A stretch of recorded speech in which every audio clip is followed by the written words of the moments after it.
Last video में हमने tides के बारे में सुना था और अभी हम बात करते हैं मंथली टाइड साइकिल क्या होता है आपका और किस हिसाब से आपकी जो मंथली टाइड्स हैं काम करती है। तो जो बेसिस है टाइडल रेंज का साइकिल आपका फर्दर डिवाइडेड है दो कैटेगरी में, स्प्रिंग टाइड और नीप टाइड। अब स्प्रिंग टाइड क्या होती है? देखो, जो आपकी हाई रेंज पे टाइड्स होती हैं, हाई टाइड्स होती हैं जो आपकी सन की वजह से होती है, सन और मून और अर्थ आपके सेम लाइन में होते हैं, उसकी वजह से आपकी क्या है, स्प्रिंग टाइड्स आती है। तो देखो एक बार सर्च करते हैं होता क्या है ये। तो इसको साथ साथ देखते हैं, स्प्रिंग टाइड्स।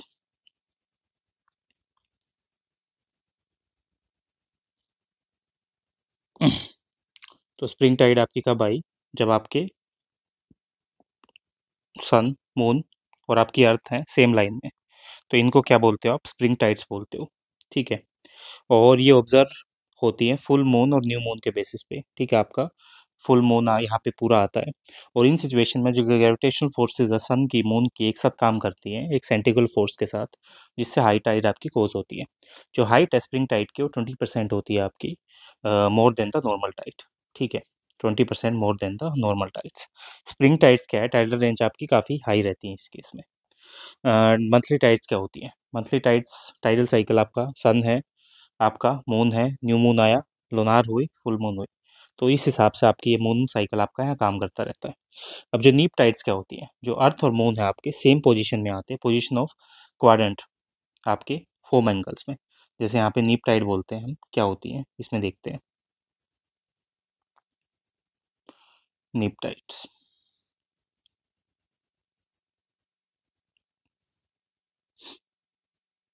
तो नीप टाइड आपकी यहाँ देखेंगे हम, ये आपकी कैसे आती है। तो देखो, नीप टाइड क्या है, सन आपका यहाँ पे है, मून यहाँ पे है, ये है क्वाड्रेंट की पोजीशन में आ गया आपका। ये क्वाड्रेटर राइट एंगल में, ये आपका राइट एंगल बन गया ना 90 का, उसी हिसाब से ये आपका राइट एंगल यहाँ पे बन गया है, उसी हिसाब से आपका ये शो हो रहा है। तो ये क्या है, सेवन्थ और आपका एट्थ डे जो भी होता है उसी हिसाब से आपका शो किया जाता है। सेवन और एट्थ डे होगा ना, उसी हिसाब से आपका यहाँ पे शो किया जाएगा। Every fourth night of the month, हर 15 दिन में, first and the third quarter of each month, वहाँ पे आपकी ये टाइड प्रोड्यूस करती है सन ऑफ द सन। जो मून आपका वर्क करता है अपोजिट डायरेक्शन में, इन्हीं की वजह से आता है, जिसका रिजल्ट क्या, आपकी लो टाइड यहाँ पे कोज होती है। तो आपको पता चल गया होगा, जो सन में है आपकी टाइड्स उठती हैं, लोग ये बोलते हैं कि हम प्रेडिक्ट कर सकते हैं एस्ट्रोनॉमी के हिसाब से, वो ऐसे ही काम करती है। टाइड क्या आपकी लोअर इन हाइट होती है और normal than the normal tide, basically छोटी टाइड्स होती है, नीप टाइड इसलिए बोलते हैं, नीप। हाइट ऑफ नीप टाइड आपकी वो जनरली 20% लोअर देन आपकी नॉर्मल साइज से होती है। ठीक है, ये आपकी नीप है, ये लोअर होगी 20, और वो थी आपकी स्प्रिंग थी वो ज़्यादा थी। ठीक है। अब जो टाइप ऑफ टाइड्स हैं ये आपकी सारी चीज़ें आ गई, जैसे आपका सन है, मून है, फर्स्ट क्वार्टर वैक्सिंग सेटियन, न्यू मून वेनिंग सेटियन, थर्ड क्वार्टर वेलबियन, ये सारी चीज़ें आपकी देखी जाती है। जो टाइडल हाइट है वो काफ़ी ज़रूरी होती है, स्पेशली आपकी हार्बर्स जो आपके नियर द रिवर्स होते हैं उन चीज़ों पे, और जेस्चुरीज होती हैं जो आपकी शैलो बार्स पे काम करती है एंट्रेंसेस के, वहाँ पे, जो प्रिवेंट करता है शिप्स को, बोट्स को एंटर करने के लिए आपकी हार्बर में। ठीक है, आपकी जो टाइड्स हैं अगर हार्बर में उठती रहेंगी तो जनरली क्या है, कोई शिप एंटर ही नहीं कर पाएगी अगर इतनी हैवी टाइड्स है। हाई टाइड हेल्प करती है नेविगेशन में, जो वाटर लेवल आपका रेज होता है, जिससे आपका शोर्स के पास जो आपका वाटर लेवल है वो रेज होता है, आपका ज़्यादा होता है, क्योंकि टकरा के वापस आ रही है ना। तो इसी केस में जो शिप है आपकी हाइबर पे ज़्यादा ईजिली आती है।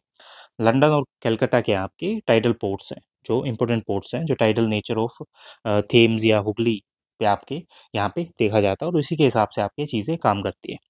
अब जो फिशिंग है वो कैसे इंपॉर्टेंट है, देखो टाइड्स हैं आपकी वो अर्थ, मून या सन पोजीशन के हिसाब से काम करती है एक्यूरेटली, इन्हीं चीज़ को बोला जाता है। टाइड्स को प्रेडिक्टली आप प्रेडिक्ट कर सकते हो एडवांस में, और ये हेल्प करती है नेविगेटर्स को, फिशरमैन्स को, उनकी एक्टिविटीज़ को प्लान करने के लिए। हाई टाइड आपकी हेल्प करती है फिशिंग में भी, और अलग अलग फिशेज़ हैं आपकी क्लोजर आती है शोर के ड्यूरिंग द हाई टाइड्स, वो चीज़ यहाँ पे काम किया करती है। जो फिशरमैन्स हैं उनको एक प्लेंटीफुल कैच मिलता है, और उसी हिसाब से आपकी ये चीज़ें यहाँ पे देखी जाती हैं। टाइड्स क्या है, हेल्पफुल हैं डिसल्टिंग करने में, सेडिमेंट्स को रिमूव करने में, पोल्यूटेड वाटर्स को फ्रॉम द रिवर एस्चुरीज, वो चीज़ यहाँ पे कंप्लीटली देखी जाती है, इसको डीसिल्टिंग बोलते हैं। ये डीसिल्टिंग क्या होती है, आपके सेडिमेंट्स को वहाँ पे पोल्यूटेड वाटर से निकाल देना। और जो दूसरी चीज़ें हैं, लेट्स से आपका जो कंटेमिनेटेड वाटर है वो आपने हटा दिया, और आप बेसिकली यहाँ पे क्या कर रहे हो, जितना पानी है उसी को आप यूज़ कर रहे हो वो चीज़। टाइड यूज़ करते हैं जनरेट करने के electric power. Canada, France, Russia, China सारी चीज़ें आपकी यहाँ पे देखी जाती है। एक 3 मेगावाट की जो टाइडल पावर प्रोजेक्ट है वो कंसल्टर है आपका दुरादवानी पे, सुंदरबंस और वेस्ट बंगाल।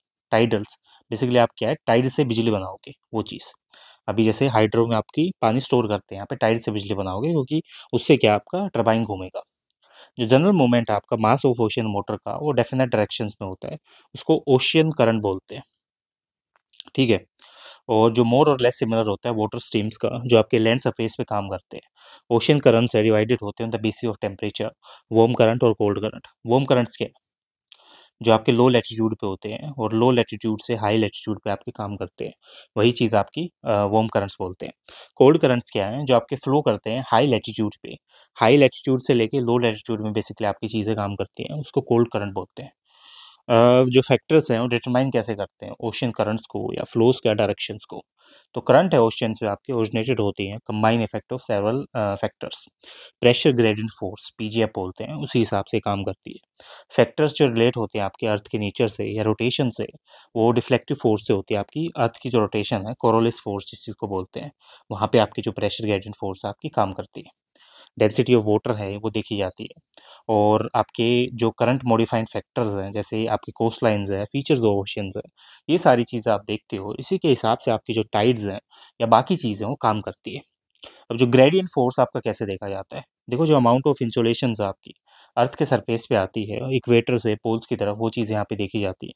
और जो हाई टेम्परेचर डिफरेंसेस हैं इक्वेटर रीजन्स में या पोलर रीजन्स में, वो चीज़ें भी यहाँ पे आपकी शो होती हैं।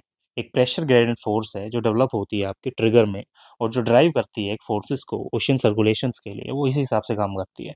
जो वाटर आपका मूव होता है एक्सपेंशन ऑफ वॉल्यूम से इक्वेटर रीजन में, वो टेक्निकली इसी तरह देखा जाता है कि आपकी हाई वॉल्यूम है या लो वॉल्यूम है। ये चीज़ डिफाइन करती है कि ऐसी चीज़ को ठीक किया जाएगा। मिलते हैं next video for the more updates. अच्छा लगा तो तुम सब्सक्राइब कर सकते हो। मिलते हैं नेक्स्ट वीडियो में।